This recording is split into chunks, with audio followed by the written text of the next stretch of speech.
예, 안녕하세요. 안녕하세요. 반갑습니다.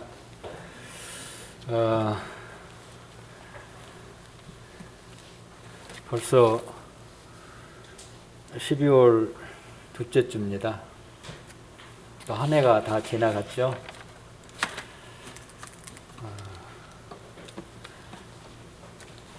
확실히 빨리 간 것 같아요, 시간이.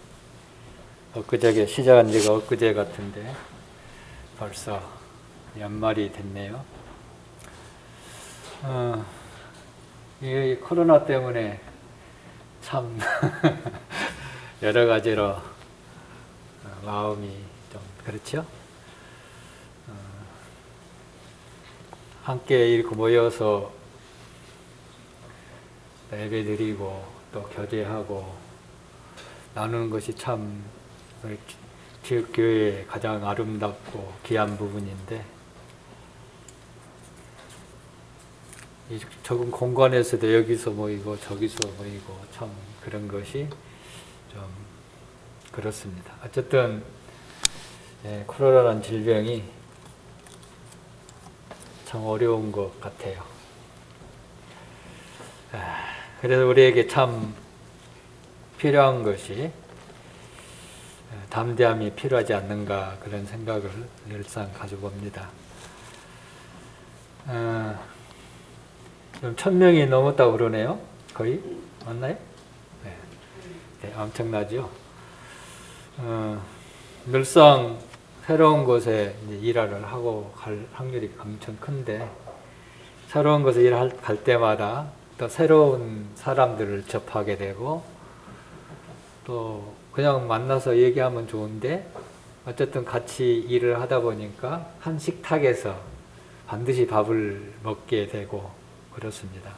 또 예불에 나가면은 한 곳에 이제 잠을 자게 되고 그런 어려움이 있지만, 또 주님께서 또 보호해 주시고, 또 그럼에도 불구하고 계속해서 일할 수 있도록 은혜를 베푸신 것을 기억하면 늘상 감사함이 됩니다.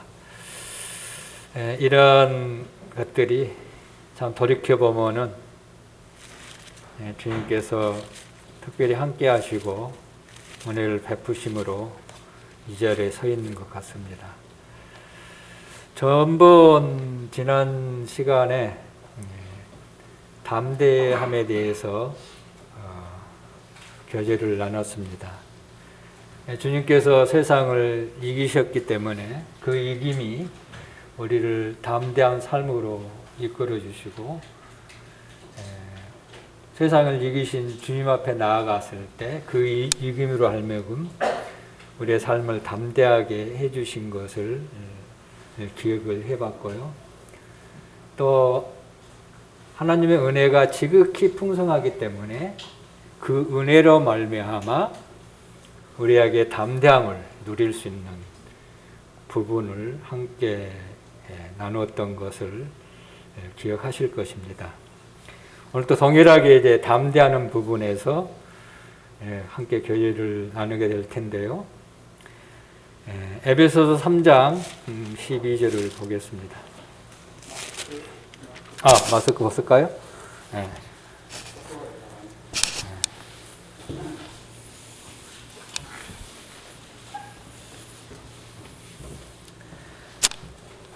에베소서 3장 12절입니다.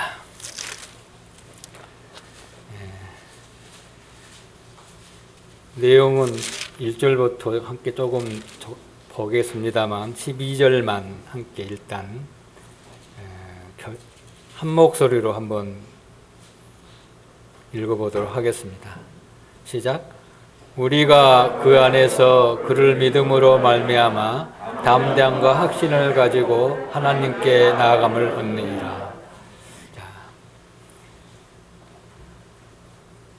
믿음의 담대함으로 또 믿음의 확신을 가지고 하나님께 나아가자.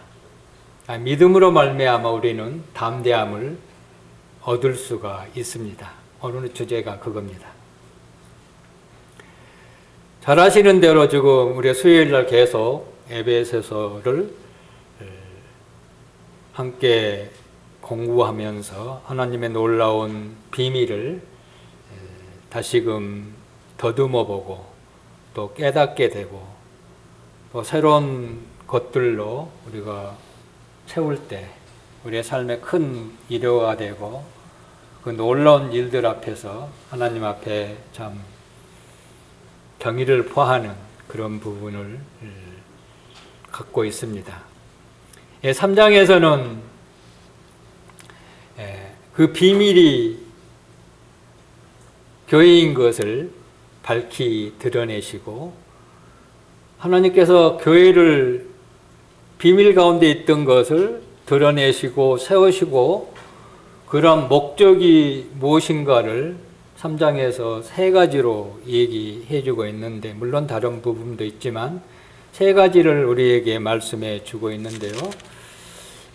첫 번째 보면은 7절부터 9절 사이에는 사도 바울이 그리스도의 풍성함을 이방인에게 전하기 위해서 사도 바울의 삶에 큰 목적을 두었다고 말씀해 주고 있는데요. 실제적으로 다른 사도들에게 교회의 비밀을 얘기해 계시해 주신 사도들이 없습니다. 온전히 사도 바울에게만 서신서를 통해서 말씀해 주고 있는 부분이 두드러지죠. 그렇다면 이것들이 이 기록을 통해서 우리에게 지금 전해졌고 이 비밀을 우리는 감사하게도 깨닫고 있습니다. 보여주셨잖아요. 그러나 많은 이들이 이 사실을 여전히 모르고 있습니다. 교회에 다니면서도 모르는 분들이 너무나 많이 있습니다. 사도 바울에게 이 놀라운 것을 전했던 것처럼 이것이 사도 바울에만 국한된 게 아니고 동일하게 우리에게도 이런 놀라운 일을 할 수 있도록 교회 중에 우리를 부르셨다는 거예요. 그렇지 않습니까? 우리는 알게 모르게 이것을 증거하고 있습니다.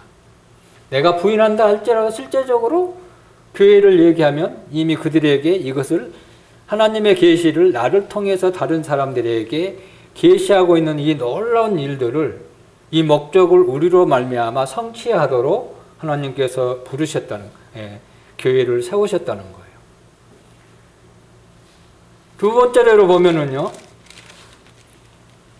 10절에 잘 아시는 그런 내용들인데요. 교회로 말미암아 하늘에 있는 통치자들, 그러니까 하늘에 있는 천사들에게 하나님의 각종 지혜를 교회를 통해서 알게 하시기 위해서 교회를 세웠다는 거예요. 이것도 비밀이었어요, 사실은요.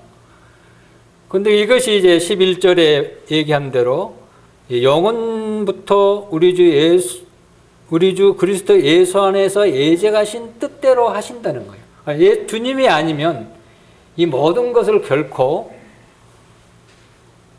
나타낼 수도 없고 이런 일들을 성취할 수도 없다는 것을 우리에게 말씀해 주고 있습니다. 세 번째로는 우리로 하여금 하나님께 나아갈 수 있도록 하기 위해서 교회를 세우셨다는 거예요. 근데 12절에 잘 보면은 우리가 그랬습니다. 사도 바울을 포함해서 에베소서에 있는 성도들까지 포함하고 있는 것을 여기서 볼 수가 있죠. 그러니까 우리는 실제적인 지금 현재 우리도 이 안에 이 말씀에 들어가 있다는 거잖아요. 그죠? 우리 속에 내가 없으면 이 12절은 아무런 의미가 없죠. 그죠? 근데 그 안에서 주님 안에서 그를 믿음으로 말미암아 그랬습니다. 그러니까 이 믿음이 하나님 앞에 담대함과 확신을 가지고 나아가게 한다는 거예요. 그러니까 우리는 믿음을 소유한 자입니까? 우리는 믿음을 소유한 자예요. 2장에서는요. 2장 18절에 이렇게 기록해 놨습니다. 이는 그로 말미암아 우리 둘이 한 성령 안에서 아버지께 나아감을 얻게 하려 하십니다. 이렇게 2장에서는 얘기했는데요. 이 일을 위해서 2장 1절부터 17절까지 이 내용이 아버지께 나아가기 위한 그리스도의 사역을 여기서 얘기하고 있죠. 그 말씀이 12장에서 그 안에서 그를 믿음으로 말미암아 이런 내용이 2장 1절부터 마지막 절까지 사실은 깁니다.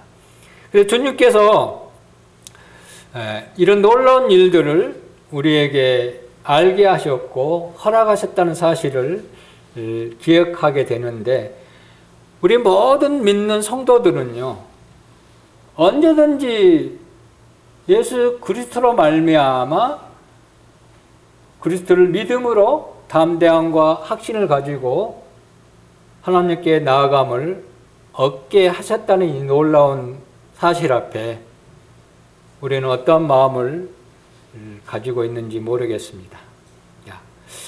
한 번 나아가는 것이 마음에 와 닿지 않나요? 하나님 앞에 간다는 것이 적은 일이 아니지요. 하나님 앞에 나아갈 수 있다는 것은 엄청난 사실인데, 이걸 우리는 너무 경히 여기고 있는 것 같아요. 너무 가볍게 여기고, 실제적으로 계속 하나님 앞에 나아가야 되는데 나아가지 못하고 있는 것들이 얼마나 많은 것을 우리에게 내 마음속에 있는 것을 보게 됩니다. 그래서 이것을 좀 더 하나님께 나아가는 것이 얼마나 귀하고 복되고 놀라운 사실인 것을 알기 위해서는요, 우리가 전에 어떤 자였던 것을 알아야 가능한 거예요. 그래서 전에 수요일날 얘기한 대로 2장 12절에 보면은, 그때에 그냥 예수님을 믿기 이전에는 그리스도 밖에 있었고 이스라엘 나라 밖의 사람이었고 약속의 언약들에 대한 예인이고 세상에 소망이 없고 하나님도 없던 자들이었어요.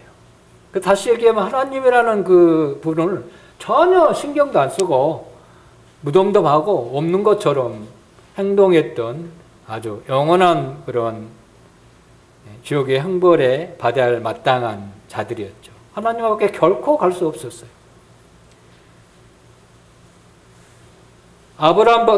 아담부터 노아까지는 하나님께서 전 인류를 대상으로 역사하셨습니다. 그죠? 그때는 모든 사람들을 통해서 했거든요. 구별이 없었어요. 한 그룹으로 생각하셔가지고 하나님께서 역사하셨습니다. 노아 홍수 이후에 특별히 이제 아브람을 선택하셔서 이스라엘, 유대인과 이방인을 분리시키죠. 그때부터 이방인들은 하나님과 전혀 상관없는 관계로 살아갔던 거예요. 얼마나 처절한, 불행한 그런 삶을 살았던 것을 우리가 기억합니다. 그런 자가 하나님 앞에 나아갈 수 있다는 것은요, 놀라운 것이죠. 그래서 3장 6절에 보면은요, 이는 이방인들이 구원으로 말미암아 그리스도 예수 안에서 함께 상속자가 되고 함께 지체가 되고 함께 약속에 참여한 자가 됐다. 전에는 이런 것을 아무것도 갖지 못했어요. 이방인으로 있을 때. 다시 하면 우리 주 예수 그리스도를 나의 구주로 영접하기 이전에, 그래서 놀라운 사실을 믿기 이전에는 전혀 이런 것과 관계없는 자들이죠. 그러나 하나님께서 우리에게 하나님의 상속자가 되고 이 지체라는 것도 잘 아시잖아요. 또 하나님의 약속을 실제적으로 내가 누릴 수 있다는 이 놀라운 특권을 우리에게 허락하셨는데, 이것을 누리기 위해서 계속해서 하나님 앞에 나아갈 수 있는 그런 놀라운 것을 우리에게 허락하셨다는 거예요. 그리고 결과적으로는 내가 어떠한 자인가를 철저히 알았을 때 우리는 언제든지 하나님 앞에 나아갈 수밖에 없어요. 내가 어떠한 자인 것을 알지 못했을 때, 인식하지 못했을 때 하나님 앞에 나아가지 않는 거예요. 하나님 앞에 나아가야 된다는 사실을 누구나 다 알고 있지만 실제적으로 우리가 하나님 앞에 나아가는 것은 드물어요. 다시 더듬어 보면요. 그렇지 않습니까? 예. 그래서 이런 사실을 견주어 볼 때 얼마나 놀라운 것인가를 볼 수가 있습니다. 주님께서 이렇게 하나님과 원수되었고 하나님과 대립관계였고 또 이스라엘과 유대인과 이방인은 결코 하나가 될 수 없는 그런 대적관계에 있던 저희들에게 하나님은 화평이시죠. 우리 주님은 화평이시고 또 예수 그리스도로 피로 말미암아 우리를 가깝게 부르셨다는 겁니다. 이 놀라운 일을 이루셨다는 것. 이게 믿음의 이제 기초가 되는 것입니다.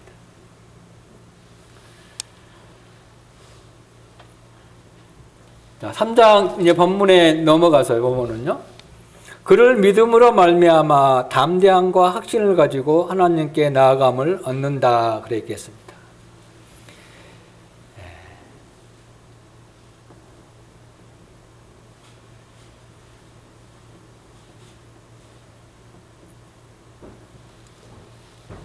자, 여기서 담대함은 뭘 의미하냐면요.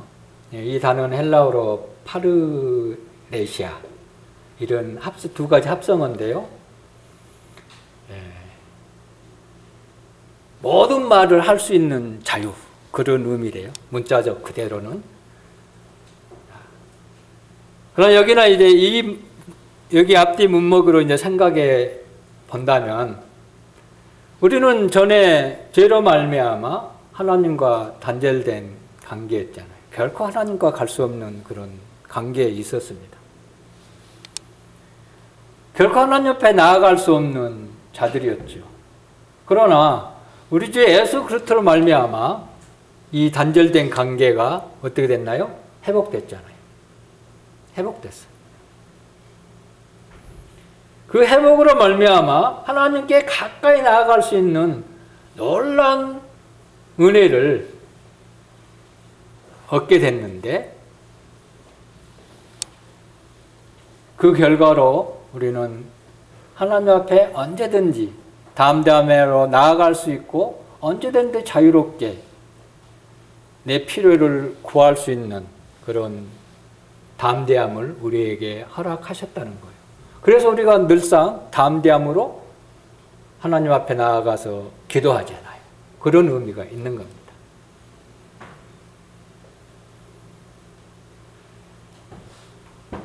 또 여기서 보면은 확신이라는 개념이 있는데 이 확신은 또 단어 문자적 그대로 보면은 어떤 믿음의 대상을 얘기하고 있습니다. 우리의 대상은 누굽니까? 믿음의 대상은 누굽니까? 주님이시잖아요. 또 하나님이시잖아요. 그분은 확실한 우리의 대상이 된다는 거예요. 또 여기서 보면은 나아간다는 표현은요. 모든 국민은요. 앙 앞에 갈 수 있는 그런 권리가 사실상 있는 거예요. 그죠? 또 나아간다는 것은 나보다 더 높은 위치에 있는 사람에게 나아간다는 이런 표현을 씁니다. 하나님 앞에 이제 나아감을 얻을 수 있다는 거예요. 그분은요, 절대 주권자입니다. 왜냐하면 그분은 모든 것을 창조하신 창조주이기 때문에 모든 것의 주인이 되신 분이잖아요. 그 주권자를 대면할 수 있는 특권을 이 나아간다는 말씀 속에 감추어져 있습니다. 그러니까 우리는 특권을 누리고 있는 거예요. 우리 대통령한테 아무나 가는 게 아니잖아요. 나갈 수 없잖아요. 그냥 갔다가 난리 나죠. 요즘은 뭐 많이 완화됐지만 그러나 아무나 갈 수 있는 게 아닙니다.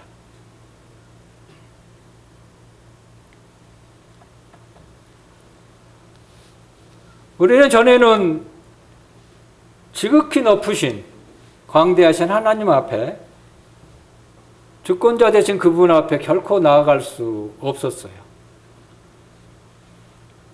그러나 이제 우리 주님을 향한 그 믿음으로 말미암아 우리에게 나아갈 수 있는 확신을 가지고 있고 아버지 앞에 나아갈 수 있는 놀라운 그런 특권을 우리에게 허락해 주셨습니다.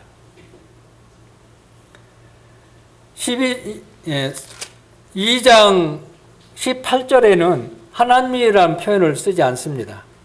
아버지께 나아감을 얻게 하려심이라 그랬습니다. 아버지는 엄청, 하나님은 주권자 뭐 그런 약간 그런 것이 있잖아요. 그런 아버지는 얼마나 가까운 사이를 얘기합니까? 우리 언니가 엄마를 잘 찾습니다. 저분들은 엄마 다음 대학에 가잖아요. 껄끔없이. 그래요 안 그래요? 그렇잖아요. 그러니까 우리도 동일하게 하나님 앞에 그런 것처럼 나아갈 수 있다는 거예요. 뭘 통해서? 믿음으로 말미암아. 아버지로서 하나님은 우리를요 보살피시고 계십니다. 우리를 지키시고 인도하신 분이에요.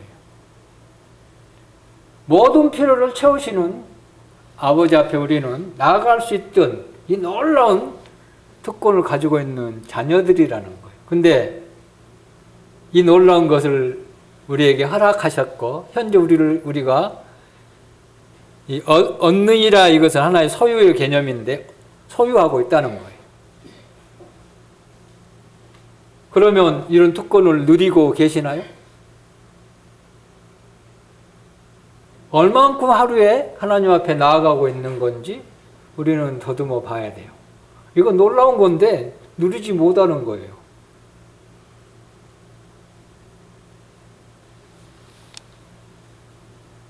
이것들이 얼마나 우둔하고 미련하고 참 여기서 사도 바울은요 지극히 모든 성도 중에 지극히 작은 자보다 더 작은 나에게 2장 8절입니다. 이것을 보여주셨다는 거예요. 사도 바울이 작은 자입니까? 사도 바울과 나를 비교해 보면 우리는 어떤 자지죠? 실제적인 삶을 예수님을 믿기 전의 삶을 비교해 본다면 사도 바울은 하나님을 알고 계신 분이었어요. 하나님을 누구보다도 열심히 섬겼던 사람이에요. 물론 그것이 이제 잘못된 방향으로 갔지만 그런 개념으로 본 게 아니고요. 누구보다 열심히 있는 사람이었어요. 바리새인 중에 바리새인 있잖아요. 히브리인 중에 히브리였어요. 근데 우리는 하나님의 모든 약속을 실제적으로 약속을 믿고 누렸던 그런 바울이었잖아요. 근데 예수님을 믿고 지극히 작은 자로 자기를 낮추는데 그럼 우리는 그런 개념에서 내가 하나님 앞에 나를 섰을 때 나는 어떤 자인가? 뭐 얘기할 것도 없죠. 이 놀라운 은혜를 측량할 수 없는 은혜다. 사도 바울이 여기서 얘기하잖아요. 측량할 수 없는 은혜인데 우리는 뭐 바울의 은혜에 비하면 더 큰 얘기할 수 없는 사실상 큰 은혜잖아요. 이방인이었기 때문에 아무런 것도 없는 자들이었는데 이런 걸 허락하셨잖아요. 지금도 여전히 이 모든 것을 3장 6절에 있는 것들을 계속해서 우리에게 주시기를 원하시는 아버지의 심령을 가지고 우리를 부르시고 있다는 거예요. 그것을 우리는 담대하게 나아갈 수 있는 이 놀라운 것들을 우리에게 허락하셨다는 것을 기억할 수 있습니다. 전에는 하나님 앞에 두려운 마음으로 나아갈 때가 많이 있었어요. 실질적인 두려운 걸 얘기하는 거예요. 두려움 속에는 존경의 의미도 담겨져 있지만 우리에게는 이제 우리의 두려움으로 나아가는 것은 존경의 자세로 늘 나아가는 것을 얘기하고 있지 않습니까? 때로는 우리는 마지못해 하나님 앞에 나아갈 때가 얼마나 많이 있습니까? 사실상 오늘 이렇게 하나님 앞에 나와 있는 것이잖아요. 그렇죠? 여기 교회에 온 거 하나님 앞에 나온 거거든요. 기도하는 것도 하나님 앞에 나아가는 거고요. 성경을 보는 것도 하나님 앞에 나아가는 겁니다. 다 세세하게 들어가면 성도들과 교제하러 가는 것도 하나님 앞에 사실상 나아가는 거예요. 더 깊이 들어가면 직장에 가는 것도 어떤 측면에 보면 하나님 앞에 나아간다는 개념으로 직장에 가야 되는 거예요. 근데 이건 하나의 일상으로 생각하기 때문에 때로는 이것이 하나님 앞에 나아간다는 그 놀라운 사실을 잊어버릴 때가 많이 있다는 거예요.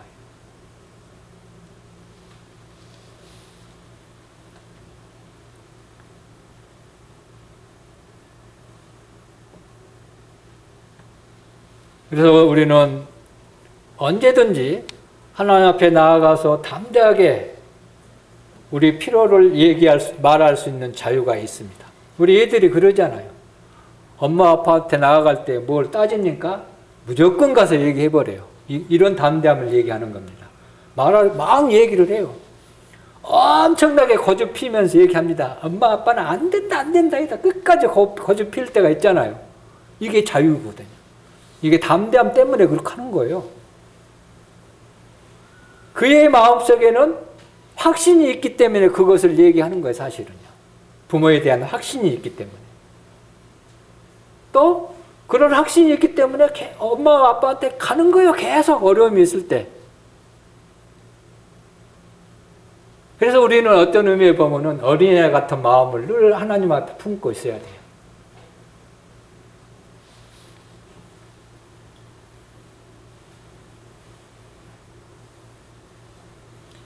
이 담대하면은요, 하나님 앞에 갈 수 있는 놀라운 그런 특권의 권리가 있는가 하면 또 한편으로는 의무적으로 우리에게 주었다는 거예요.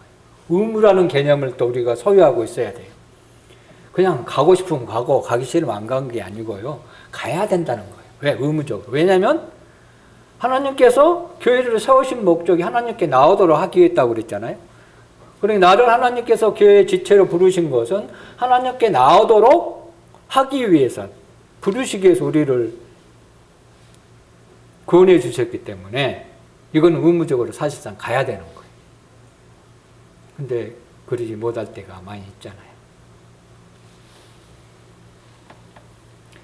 자, 우리는 필요를 구하기 위해서 기도로 늘상 하나님 앞에 나아갑니다. 그렇죠? 또 주님의 음성을 듣기 위해서 뭘 하죠? 주님 음성을 들으려면 뭘 해야 돼요? 성경을 봐야 되잖아요. 이게 크게 두 가지 있습니다. 이거는요, 진짜 특권이라는 거예요. 자꾸 제가 특권을 얘기하는데 우리는 이걸 잊어버리면 안 돼요.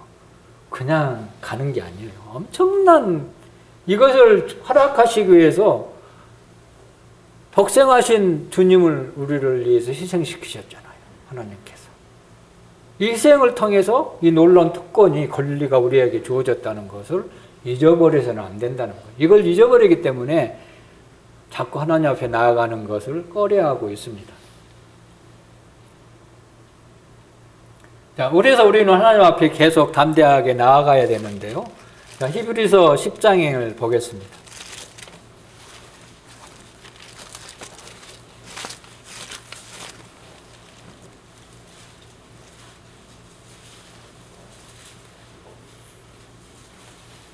(10장) 22절 보겠습니다. 우리가 마음에 뿌림을 받아 악한 양심으로부터 벗어났고 몸은 맑은 물로 씻음을 받았으니 참 마음과 온전한 믿음으로 하나님께 나아가자. 이제 히브리서 기자는 히브리 성도들에게 너희는 이제 깨끗함을 받는 사람이다. 그래서 참 마음과 온전한 믿음으로 하나님께 나아갈 것을 여기서 말씀해 주고 있습니다. 19절에 있는 말씀 그대로 우리는 예수님의 피를 힘입어 성소에 들어갈 담력을 얻었다. 이건 얻다는, 성경에 얻었다는 것은 소유, 늘장, 이건 소유 개념으로 생각하면 돼요. 소유했다는 그런 의미로 보면 되는데 엄청난 일을 하셨죠.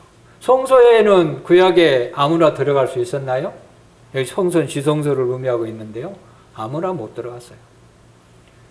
또 언제든지 들어갈 수 있었나요? 그렇지 않았어요. 1년에 한 번 대제사장만이 들어갈 수 있었어요. 근데 언제든지 죽으면 갈 수 있다는 거예요.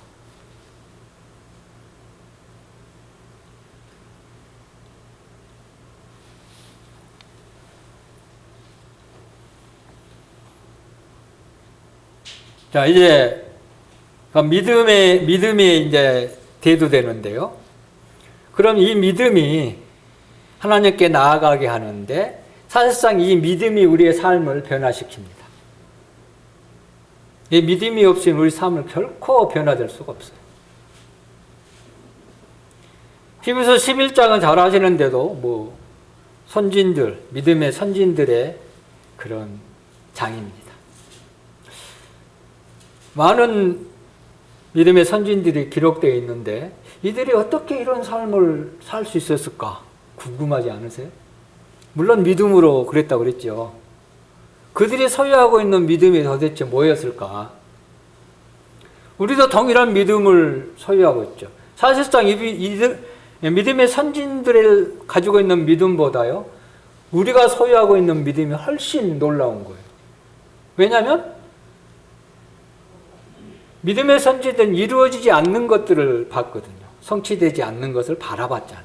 그리고 우리는 이미 성취된 예수 그리스도를 말미암아 성취된 그 결과 안에 우리가 들어가 있잖아요. 이건 다른 거예요. 사실상 우리가 더 놀라운 믿음을 소유하고 있어요. 그럼에도 불구하고 우리의 삶이 믿음의 선진들하고 비교해 봤을 때 참 아이러니하게 얼마나 부족하고 연약한 가운데 빠져 있는가를 생각해 볼 수가 있습니다.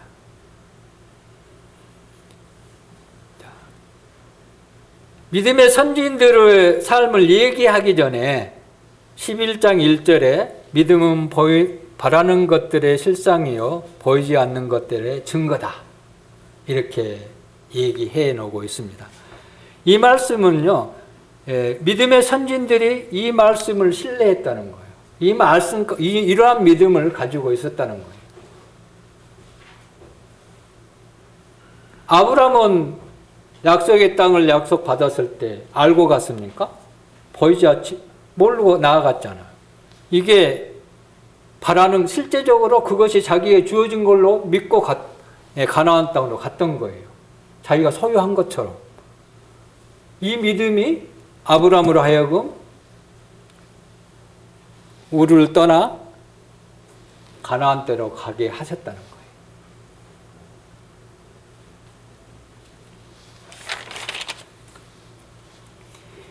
여기 실상이라는 단어가 나오는데 말 그대로 하면은 하나의 실제적인 어떤 형상을 얘기하는 것이잖아요. 이 실상은 히브리서에서 세 군데 이 실상이라는 동일한 단어를 얘기했는데요. 각각 옮겨질 때 다르게 옮겨졌습니다. 그걸 한번 찾아보면 참 이해가 쉽게 가는데요. 1장 3절에 보면은요, 히브리서 1장 3절에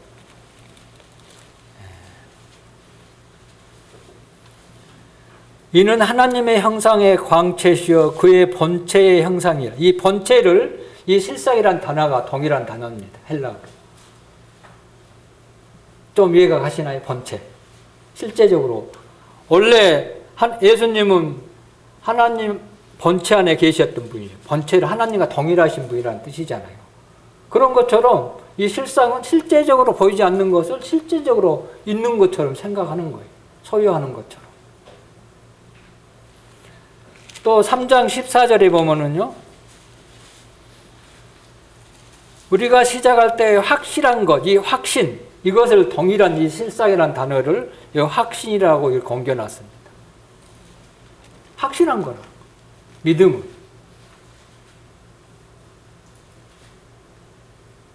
그 믿음은 보이지 않는 것, 바라는 것, 이건 소망이잖아요. 소망의 실체를 실제적으로 부여하는 어떤 그런 특성을 가지고 있습니다. 우리 이런 믿음을 소유하고 있잖아요. 그래요, 안 그래요? 이걸 소유하지 않는 사람은 삶의 변화가 없어요. 왜? 그게 그 삶에 거기다 내 삶을 들여지지 않기 때문에. 이런 믿음을 가지고 하나님 앞에 나아가지 않기 때문에 변화가 생길 수가 없죠. 그전처럼 맨날 동일하게 살아가는 거죠.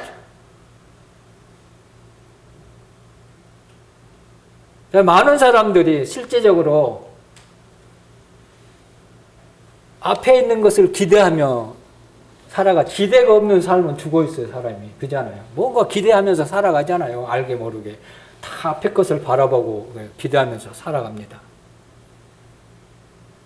그러나 그것이 그들에게는 실제적으로 말 그대로 기대지 이루어진 것처럼 절대 생각하지 않습니다. 그러나 우리의 믿음은 어떻습니까? 바라는 거, 보이지 않는 거, 이것에 대해서의 믿음은요, 분명한 확신과 거기에 대한 신뢰를 우리에게 갖도록 하게 해주는데, 믿음이라는 그런 부분을 다양하게 그렇게 얘기를 했더라고요. 여러분들이 얘기했던 것을 제가 한번 기록해 봤어요. 믿음을 권리증서에 비유를 했더라고요. 권리증서. 권리증서가 뭔지 아죠? 이건 내 거라는 권리를 주장하는 거. 믿음은 그렇다는 거예요. 우리가 믿음을 소유하는 것이. 하나님에 대한 믿음, 앞에 있는 소망에 대한 믿음을 가졌다는 것은 그건 내 것이다. 내가 소유하고 있다. 이런 개념을 가지고 있다는 겁니다. 또 믿음은 미래를 현재 안으로 가져오며 보지 않는 것을 보이게 만든다. 이렇게 또 얘기를 했더라고요. 동감이 갔습니다. 공감이 가더라고요. 공감이 갑니까? 네, 네. 누가 얘기했어요? 제가요. 그랬어요?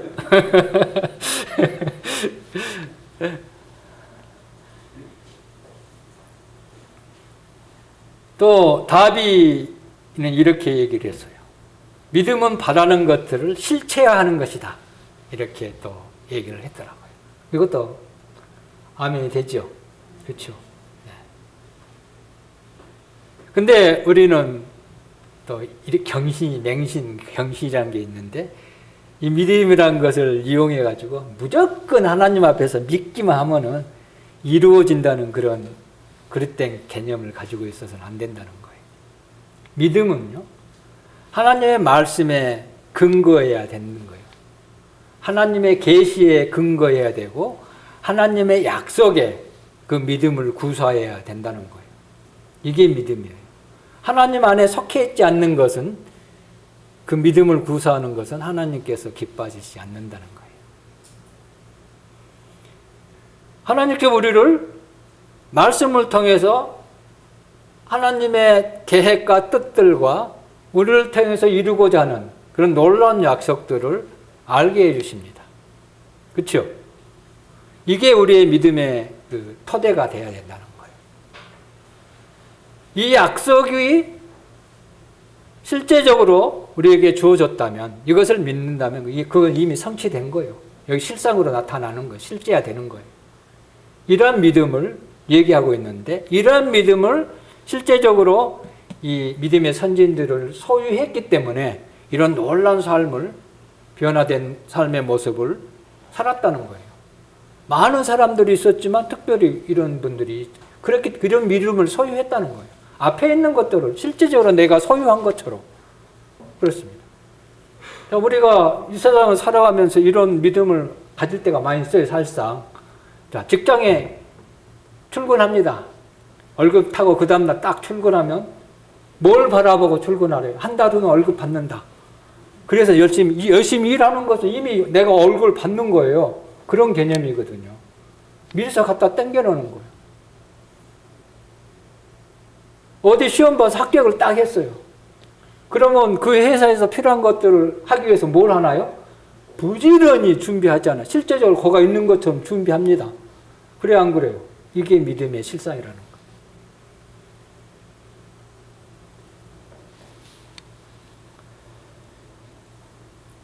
그래서 우리의 믿음은요, 보지 못한 것들을 보게 하고 또 바라는 것들을 실제적으로 우리가 소유하는 그런 가운데 있습니다.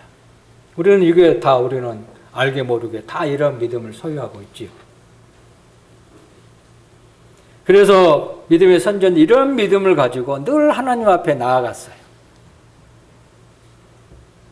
담대하게 나아갔던 거예요.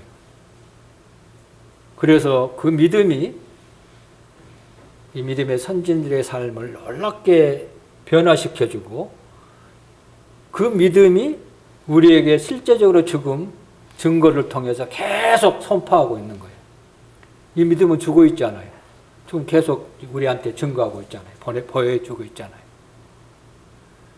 어떤 의미에서는 내 삶이 다른 후세에게 뭐 어느 적은 부분이라도 증거가 될 수 있는 거예요. 그렇다면 참 놀라운, 참 하나님 앞에 기쁘게 하는 삶을 살았다. 이렇게 감히 얘기할 수 있습니다. 그러나 내 삶을 통해서 후세에게 어떤 증거를 남기지 않았다면 하나님 앞에 기뻐하는 삶을 살지 않았다는 것을 반증한 겁니다. 이걸 기억해야 돼요. 자, 여기서 먼저 에녹이 나오는데 오늘 아침에 우리 현목 형제가 이걸 인용해서 기억하면서 하나님께 감사 예배를 드렸는데요. 자, 에녹의 믿음으로 죽음을 보지 않고 옮겼던 그 믿음이 뭐였을까요? 어떤 믿음이었을까요? 하나님과 동행하는 거라고 우리는 흔히 얘기하고 있잖아요. 하나님과 동행한다는 게 뭘까요?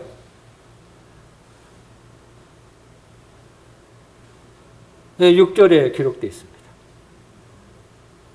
에녹이 이러한 믿음의 삶을 가지고 살았어요. 하나님께 나아가는 것.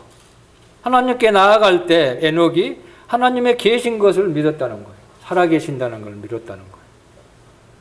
또 한 가지는 하나님께 상 주신다는 것을 믿었어요. 우리가 또 이게 너무 과한 어떤 것이 될 수 있을지 모르겠지만 에녹의 상급은요, 죽지 않고 하늘나라에 간 거였어요. 그런 표현을 써도 틀린 것 같지는 않아요. 네, 그렇습니다. 어쩌면 우리도 에녹처럼 죽음을 보지 않고 하늘에 갈 수 있나요, 없나요? 있어요. 죽음 오면 죽지 않고 가는 거예요. 주님이 지금 오시면 죽지 않고 간다니까, 에녹처럼. 놀랍지 않으세요? 모든 사람은 태어나서 죽어진 것, 하나님의 정해진 것인데 믿음을 통해서 죽지 않고 우리도 갈 수 있다니까요. 에녹이 소유했던 믿음이 하나님 앞에 늘 살아계신 것을 믿고 나아갔다는 거예요. 그러니까 하나님, 이게 동행이에요. 하나님 앞에 나아가는 거. 또 그것이 끝난 게 아니고 하나님께서 나의 삶을 결산할 때 상 주신다는 놀라운 사실을 믿고 과감하게 버리고 따라갈 수 있었던 거예요. 이런 놀라운 것들이 에녹의 삶을 변화시켜서 하나님으로 만족하고 동행하는 그런 삶을 살았던 것을 기억합니다.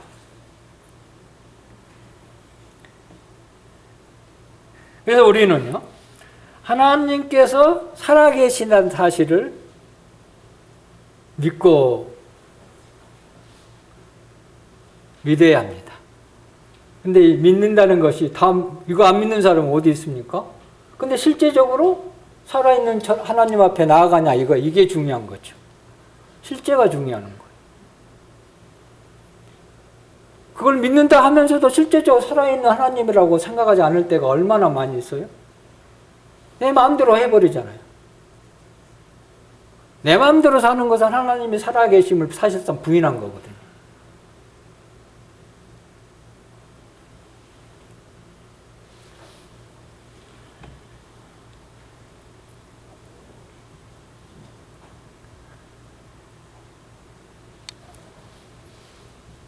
그래서 6절에 있는 것도 믿음이 없이는 하나님의 기쁘시게 못하니 그랬습니다. 믿음이 있어야 담대하게 하나님 앞에 나아갈 수 있다는 겁니다. 시편 130, 여기 손을 놓으시고 시편 139편 보겠습니다.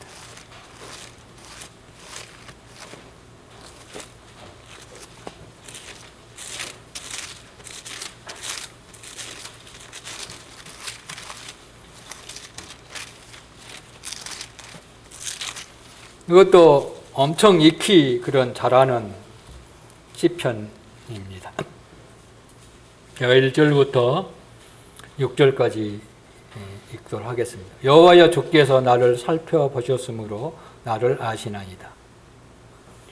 주께서 내가 앉고 일어섬을 아시고 멀리서도 나의 생각을 밝히 아시오며 나의 모든 길과 내가 눕는 것을 살펴보셨으므로 나의 모든 행위를 익히 아시오니 여호와여 내 혀의 말을 알지 못하는 것이 하나도 없으시이다. 주께서 나의 앞뒤를 둘러싸시고 내게 안수하셨나이다. 이 지식이 내게 너무 기이하니 높아서 내가 능히 미치지 못하나이다. 믿음을 소유하기 위해서는요, 내가 어떤 자인 것을 알아야 되는데 우리는 잘 모르잖아요. 또 중요한 것은 하나님께서 나의 모든 것을 알고 계시다는 사실을 믿어야 돼요. 그러면 우리는 믿음을 가지고 나아갈 수 있어요. 이걸 잊어버리면 안 돼요. 우리 모든 걸 아신다는 사실 다 알고 있지만 실제적으로 알고 계신다는 거예요. 이게 믿음이에요. 지금 여기 있는 거 눈동자 움직이는 것까지 하나님이 아신다. 아멘 하십니까? 정말로 아멘 하십니까? 설마니 그렇게 생각을 가질 수도 있어요. 사실은 우리 머리털까지 세신 바 되셨다고 그랬잖아요. 시편 139편을 읽으면요 감격스러운 거예요.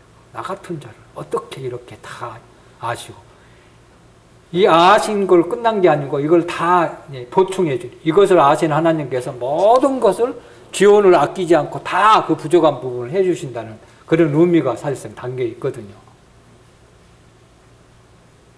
또 그 뒤로 보면요, 하나님 앞에 피할 수 있는 어떤 것도 없어요.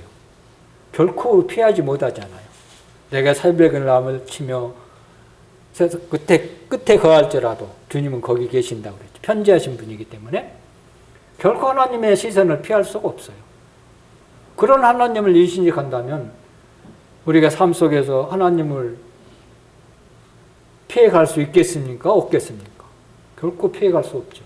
그러나 그것을 믿음이라는 개념 속에 지워버리기 때문에 그냥 내 마음대로 살아가는 거예요. 하나님의 기뻐하는 삶에서 벗어나 버리는 거예요. 그래서 우리는 하나님 앞에 모든 것을 숨길 수 없다. 하나님은 모든 것을 알기 때문에 하나님 앞에 숨기려 하시지 마라. 숨기려고 하면 안 돼요. 이 숨기려고 하니까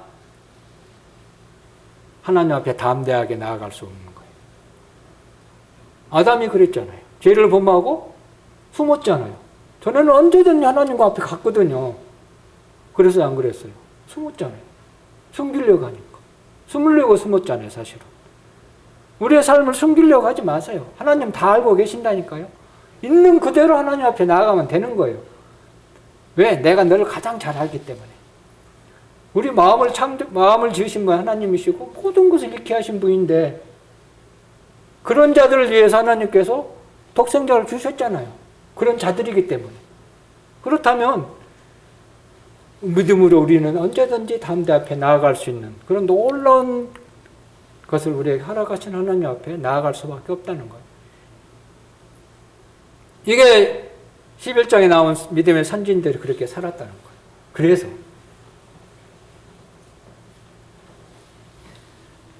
그래서 믿음은요, 어떤 의미에서 보면요, 내 목숨을 거는 거예요. 사실상 이런 목숨을 걸었거든요, 이 선진들이 다. 자기 생명을 내놔버렸어요.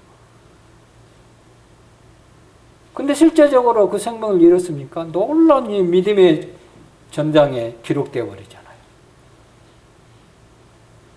여기는 이름이 거론된 분들도 있고요.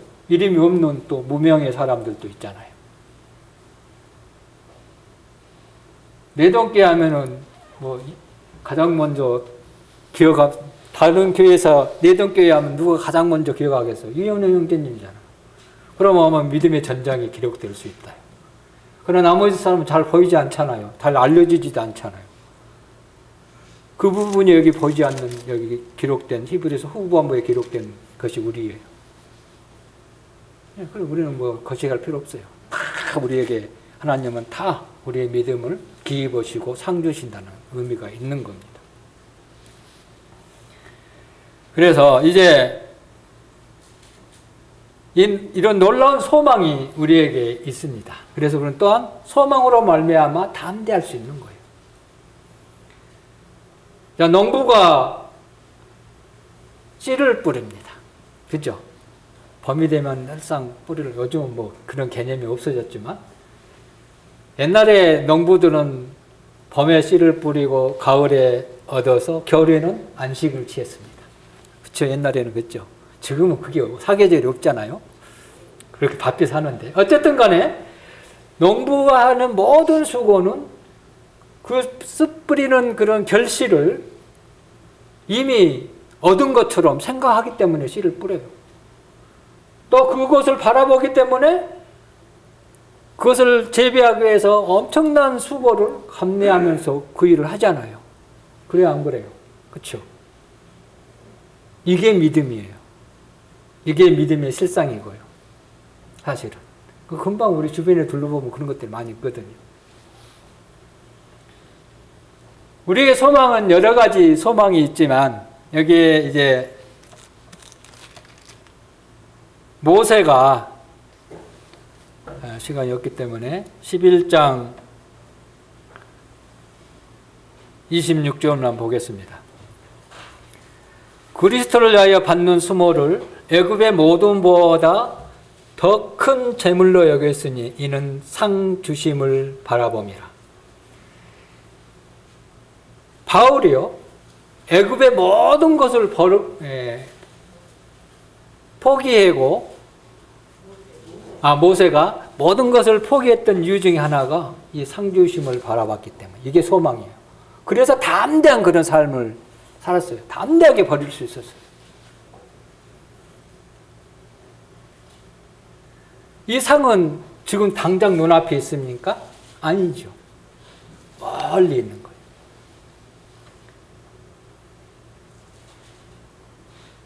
믿음은, 우리가 믿음이 좋은 사람, 또 믿음이 없는 사람, 때로는 이렇게 많이 얘기하잖아요. 믿음의 진보가 좋은 것이 거저 생깁니까? 절대 거저 안 생겨요.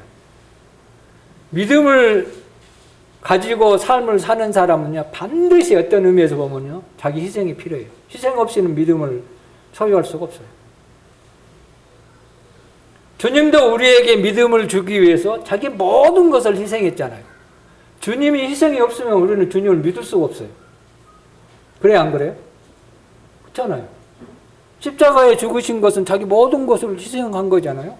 그걸 통해서 우리 그 믿음을 소유했잖아요. 그런 것처럼 우리도 내 희생이 없으면요, 결코 믿음의 진보가 생기지 않는다는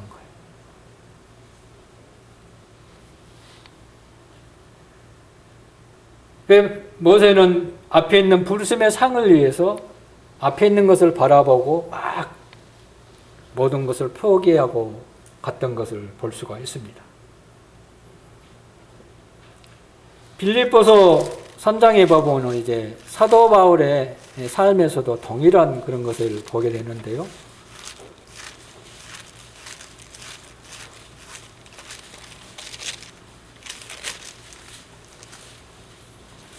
이것도 엄청 대부분 기억하고 거의 암기할 정도로 알고 있는 그런 구절입니다. 12절부터 볼까요? 12절, 13절, 14절만 보겠습니다. 그 앞부분도 시간 나시면 묵상하시고요. 내가 이미 얻었담도 아니고 온전히 이루었다 함도 아니다. 오직 내가 그리스도 예수를 잡힌 바 된 그것을 잡으려고 달려가노라. 형제들아, 내가 잡은 줄로 여기지 아니하고 오직 한 일, 즉 뒤에 있는 것을 잊어버리고 앞에 있는 것을 잡으려고 푯대를 향하여 그리스도 예수 안에서 하나님에 의해서 부르신 부름의 상을 위하여 달려가노라. 하늘에 있는 부름의 상을 위해서 사도 바울이 사실상 그런 담대한 삶을 살았던 거예요.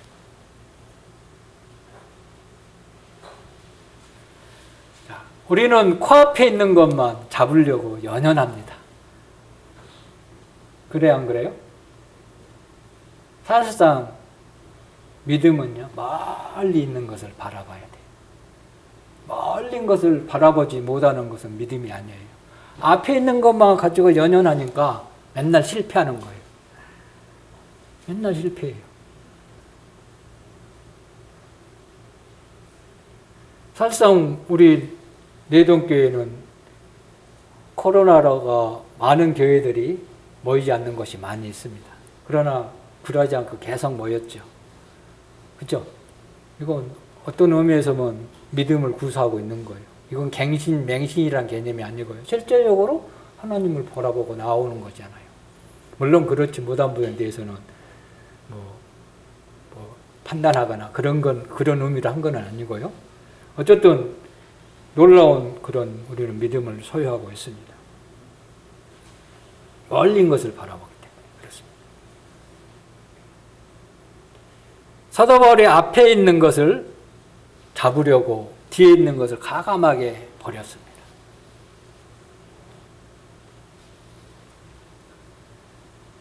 그래서 믿음은요, 멀리 있는 것을 바라봐야 돼요. 뭘 바라보냐? 상 주시는 것. 우리가 주님 나라 갔을 때 주님은 반드시 상을 우리에게 보상해 주십니다. 그러니까 우리는 주님의 계산대에 있는 것을 늘 바라봐야 돼요. 지금 앞에 걸 가지고 계산하지 말고 멀리 바라보고. 그랬을 때 우리의 삶을 바뀔 수가 있어요. 변화될 수가 있어요. 잘 아시는 대로 아브라함과 누시 맞나요? 노시 맞나요? 발음이 조카 룻 같이 처음에는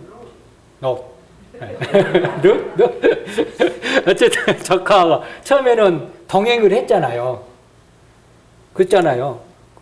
같이 동행하면서 하나님의 그 은혜를 맛보면서 같이 살았어요. 근데 분리된 이유가 뭡니까? 재물 때문에 분리됐어요. 재산 때문에 사실상 분리된 거예요. 싸웠잖아요, 맨날. 그러니까 분리다 했는데 롯이 앞에 있는 것만 본 거예요. 멀리 있는 걸 못 봤어요. 앞에 있는 소돔 땅을 보니까 여호와 동산 같더라. 이게 우리를 현혹한다니까. 앞에 있는 것만 보니까. 앞에 있는 것만 보면 당연히 거기에 좋은 땅이죠. 가축도 먹이 좋고 평화지롭고 얼마나 좋아요. 이건 믿음이 아니죠. 그냥 앞에 것만 가지고 우리의 삶을 선택하고 결정이 져서는 안 되는 거예요. 그리고 우리의 믿음은요, 늘상 앞에만 바라봐야 돼요. 그래야 우리의 삶이 변화될 수 있어요. 믿음의 선진들이 그랬던 거예요. 앞에 것만 봤으면 그런 삶을 결코 살 수가 없었어요. 멀리 있는 것을 바라봤기 때문에 그랬던 것을 우리는 볼 수가 있습니다. 그래서 우리는 하나님의 심판대 앞에 섰을 때 그것을 늘 바라보고 가야 되는데 이 사도 바울이 그렇게 살았다는 거예요. 여기서 그걸 바라보고 살았다는 거예요. 그게 나의 표대가 되고 나의 목적이 되고 나의 목표가 되는 그런 삶을 살았다는 거예요. 앞에 있는 것만 바울이 단장 딱 봤다면 감옥에 갇히기를 원했겠어요? 안 했겠죠. 그게 이제 에베소서로 돌아가면은요. 에베소서 3장 13절에 그랬죠. 3장 13절에 보면은 너희에게 고하노니 너희를 위한 나의 여러 환난에 대하여 낙심하지 말라. 이는 너희의 영광이라. 사도 바울이 감옥에 갇히는 것이 그들의 영광이라고 얘기했거든요. 왜 그들에게 영광이 됩니까? 왜 바울이 감옥에 갇혔나요? 복음을 전했기 때문에 그렇잖아요. 그러면서까지 복음을 전했으니 그들이 구원을 받은 것은 영광스러운 일이 그런 의미입니다. 어떤 의미에서 내가 주님을 섬기면서 주님의 상을 위해서 쫓아가는 것은 믿음은 희생을 요구한다고 그랬죠. 그 희생이 다른 사람들에게 영광스러운 것으로 드려진다는 거예요. 그 영광이 사실상 우리에게 상으로 우리에게 주어진다는 거예요. 이러한 것을 갖기 위해서는 하나님 앞에 믿음으로 담대하게 확신을 가지고 나아가는 그런 삶에 우리에게 계속해서 이어져야 된다는 겁니다. 그래서 어려운 때이지만 늘상 하나님 앞에 담대히 나아갈 수 있는 특권을 가지고 있으니까 머뭇거리지 마시고 계속 나아가는 그런 믿음의 사람들이 되도록 합시다. 예, 감사합니다.